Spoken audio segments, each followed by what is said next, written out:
Hi there, my name's Marcus Bussey. I'm in Australia recording this, and I'm just going to walk you through, an introduction to myself.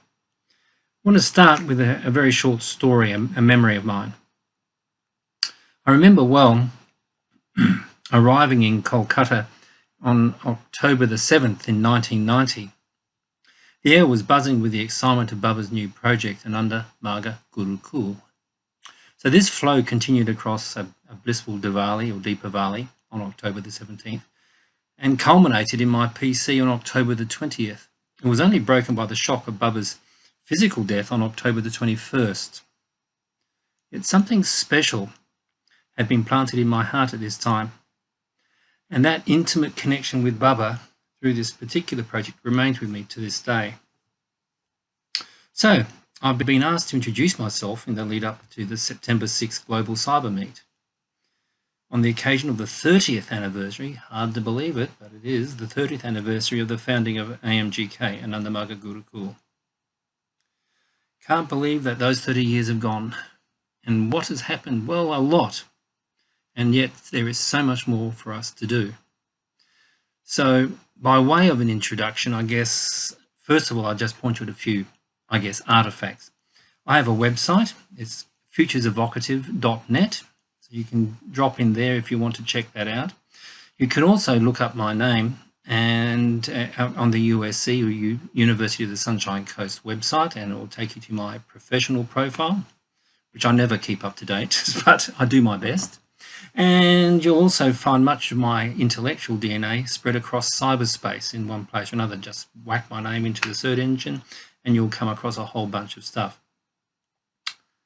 So, I guess if I had a life statement or something like that, it would read like this.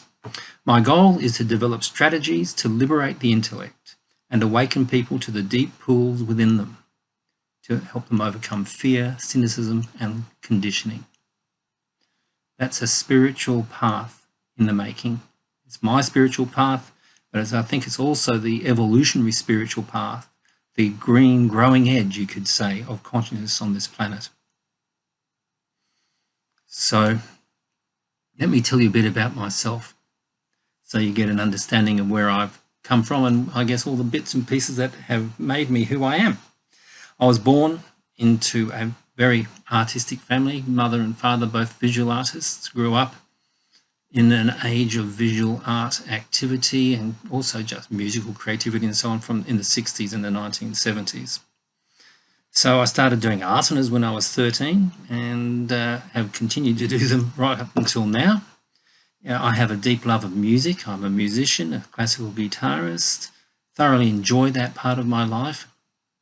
I was, from a very young age, 10, 11, or perhaps no earlier, would be very interested in mysticism and in the, tasting the spiritual in life. And that led to me being interested in the forms of spirituality, the different religions and so on the planet. This led to me doing a Bachelor of Arts, did honours, looking at Christian mysticism, the social history of medieval Europe, and my research project, my honours research project, was the study of Sebastian Castellio's life and particularly his works. He was one of the first, if not the first person to really advocate and develop a coherent theory of religious toleration in the middle of the 16th century. He didn't win many friends, I can tell you that. People like Calvin would have burnt him at the stake.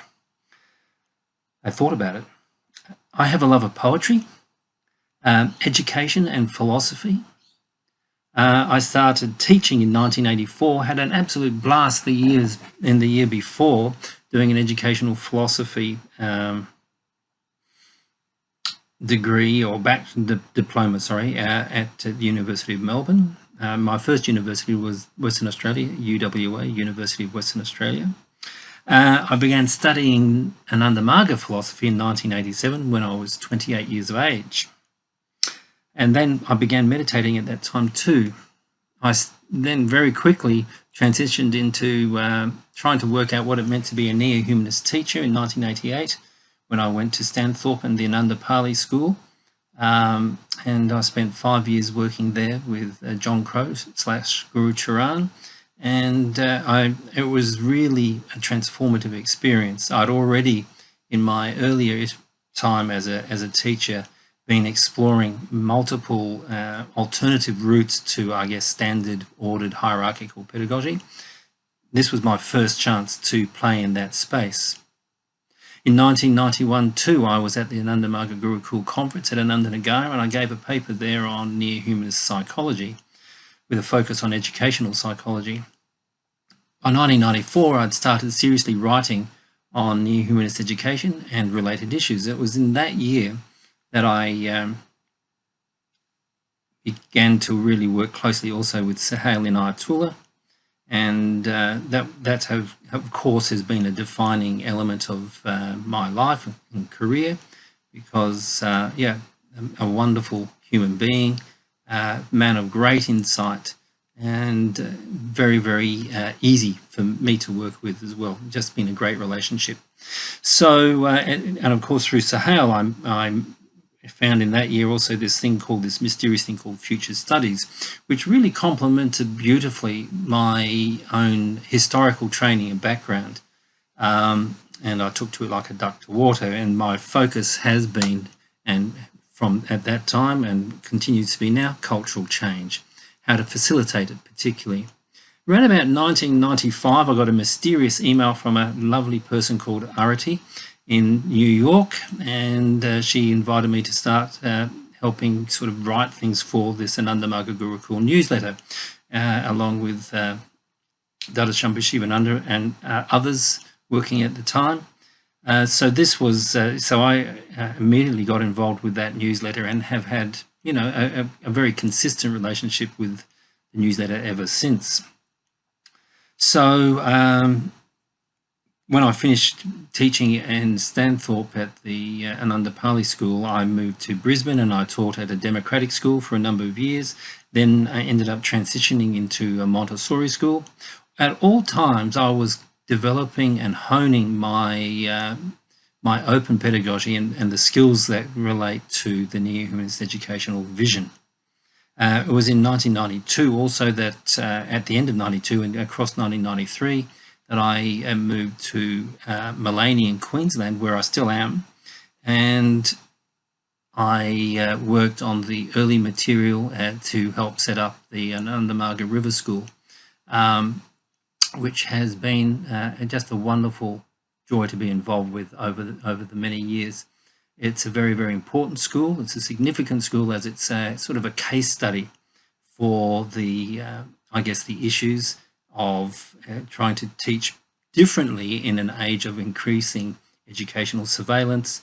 And also one of the key things is looking at the way consciousness grows through the embeddedness in projects. Working in projects is so important to, I think, foster a deeper understanding of, let's say, the theoretical side of neo-humanism. Same would hold true for Prout as well, for that matter. And in fact, any form of spiritually oriented, spiritually pragmatic form of work really can only develop, in my humble opinion, through the embeddedness in projects. Projects are what grow us as individuals, but also grow us as a society, and grows the vision and the maturity of Ananda Marga Gurukul. By the early 2000s, I was looking for other things to do, so I started a PhD in 2004 with Suhail in Ayatollah, which I finished in 2008, and immediately transitioned into a full-time position at the University of the Sunshine Coast, where I still am, quite simply because I don't want to go anywhere else at the moment. I'm quite happy there, because it allows me to focus on the things that matter to me very much.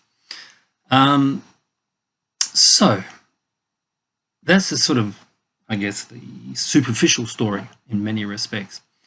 Now are certain points I'd like to make about things that matter to me. So first of all, I guess my life focus in another way could be said to be on transformative pedagogy, both in formal contexts like schools and now in universities, but also informal and non-formal contexts. I am very much an explorer, so I'm very interested in embodied educational practices. I play with poetry, story, and play itself. Mucking around is a very good way to open up people to then exploring their own deeper selves and the kinds of drives that both propel them to look for new ways of, let's say, teaching, but also those drives that hold us back, for instance. So I recognize that we need structures, organisational structures, institutional structures, social structures, and so on. But really what interests me personally is not the structures in and themselves, but the soft tissue of our human relationality and the consciousness that goes along with those structures. And particularly consciousness as spiritualizing the mundane, which of course is a subjective issue set in an objective context. So for me, neo-humanism itself develops a loving consciousness that helps us feel kinship with the entire universe. In the, I guess, the neo-humanist story, you could say that we were all at the Big Bang. Carl Sagan would say the same thing. We're all stardust was his famous line, but we'll also be there at the end. In other words, we may have these physical bodies, but everything, all the matter that forms these physical bodies has always been and will always be. And that's the structural side, but the consciousness that goes through many forms is also part of that. That journey, that evolutionary arc, you could say. We're working, in other words, between and across categories as cultural agents. That's certainly the way I would see myself. What are my current projects? Well, I guess the broad banner one might be what I've been calling for some time, anticipatory aesthetics. A rather ostentatious term, I know, but it sort of sums up something. It brings to anticipation together with aesthetics, in other words, forms of sense-making. And I see that we have memory as a form of cultural sense-making and foresight also. I feel that there's this subjective voice that we are seeking to always expand, the longing for the great, you could say, working in areas that build constructive optimism, not some sort of escapist hope, but constructive optimism.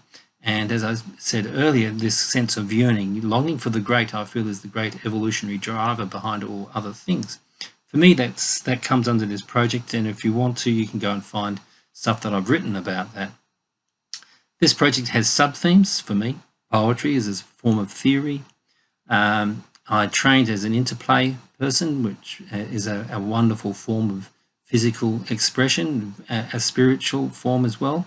And that's led me to sort of develop an idea which I call grace hacking. In other words, as a facilitator, and having seen many other facilitators do it in many, many ways without, of course, the language that I like to use, open up spaces where people feel suddenly energized, excited, optimistic, vital, connected, and affirmed. And those sorts of processes which we can work on in collaborative workshop sort of spaces and so on. That's what I think of as grace hacking. And there's a paper in my most recent publication called The Phenomenologies of Grace, which I co-edited with Camilla Mazzini-Alistair. Comes out, it's published via Palgrave, there you go. So you can find out more there, but you can also flick me an email and I can send you the chapter if you're interested. I'm involved in, I guess, more mainstream research type projects as well. There was one funded by Mistra, which is run out of Sweden from Uppsala University, and it's looking at communicating, or truth-telling, you might say, in the sciences in a time of fake news and conspiracy. And I'm looking at issues to do with education for sustainable development in Australia, Sweden, and Vietnam. And another area I'm working on is communication around the fires that have ravaged Australia late last year and early this year, and so on. Another project I'm working on, and these are funded projects, which makes me look like a good lad within the university system, regional partnership with the local council, the Sunshine Coast Council here, We're looking at excellence in community engagement. Again, it's built around this sort of engagement communication sort of nexus, which is exactly what the previous project was built around. And finally, there's another project I'm working on sustainable tourism. I'm doing the sort of more futures and open-ended end of that. But sustainable tourism in light of the Sustainable Development Goals. And we're just finishing off a paper on Vietnam at the moment.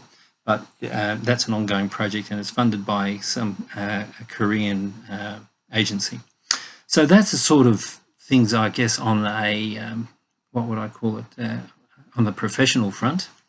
I also have, in the same sort of area, I guess, lots of students, both undergraduate and postgraduate, and have had the privilege of working with some really great PhD students along the way. I'm exploring alternative futures and the sites that these emerge from, and those are sort of definitely linked up with the 3 funded projects that I've just pointed to. I'm also exploring leadership roles at the university. I'm very much, part of me is quite aligned with being anarchic and not particularly respectful of hierarchies, but at the same time I understand that they need to exist, but they need to take benevolent forms, and that leadership is I guess benevolent leadership is something that I needed to own, because I managed to avoid it much of my life and just lived as a sort of single-celled organism popping around. And slowly but surely, particularly in the last 20 years, but especially the last 5 to 10 years, I've grown relationships around the planet that are not just meaningful, but, are operationalizing certain forms of leadership, I think. I have collaborations in India with Chandigarh University, Ravenshaw University, Lady King College up in Shillong, Madras Institute of Development Studies in Chennai, Jain University in Bengaluru, but also other places are emerging, Brazil, Singapore, Taiwan, Sweden, Philippines. I've been using the book editing process as a way of fostering my own particular Sangha, and that's been very important because there are just so many wonderful souls working in different ways to shake up the present and open up the space for us to think and act at alternative futures. Now I'm working also on, preparing for social change and structural change at my university in the light of COVID. Many things have been happening, and it's been quite a fun and creative and open space to work in. Though I guess as a leader, because I'm the deputy head of the School of Social Sciences, it's also meant that I've had to invest a lot of time in protecting people emotionally as they felt vulnerable and so on during these awkward and difficult times. And Corona, of course, didn't help. But COVID's also accelerated this process, so I no longer need to go places to present work. So new horizons emerge. I'm talking to you now through this medium, and much more of this is obviously going to go on. So this Anandamaga project, Anandamaga Gurukul project, and the cyber meeting on the September 6th is another exciting example of that. So I guess in conclusion, it's a pleasure to meet you all. Join in this Sangha, that is the Anandamaga Gurukul movement, guided by the magnificence that is, Anandamurti and his vision and mission for pathways to sustainable, spiritually satisfying and spiritually nurturing futures where we can take more and more people. And then obviously the epiphenomena of the entire living and biophysical world with us on this incredible journey that is life. Very nice to meet you. Thank you very much.